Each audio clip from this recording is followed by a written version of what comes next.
Hey guys, today I'm going to show you how to create remarketing audiences inside of Google Analytics and then import those into Google AdWords.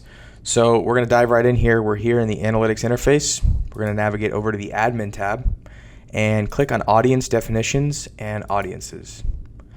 So once in here, you'll see a couple audiences we've created. This is auto-generated by Analytics, and create new audience. So you can do an all users audience, which all you have to do is click that. Or if you want to be more specific, if someone hits a specific page and you want to target them, you go over here to create new.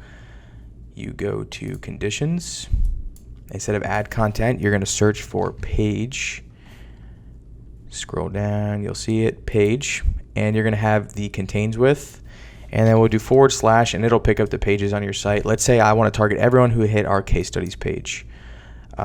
So that's selected.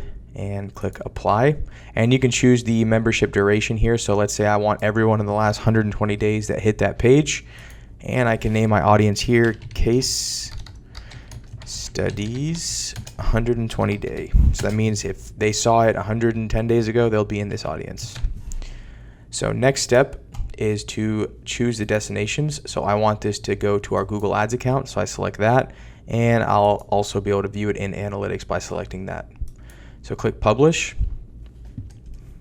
and now that audience is created, it should be in Google Ads, and we'll go over there to verify. So we go into Google Ads, select tools, and go to the audience manager, and we should see our case studies 120-day audience in here. And bam, there it is, and it specifies page contains / case studies. That's all I have for you. Hope you enjoyed it. I'll see you next time.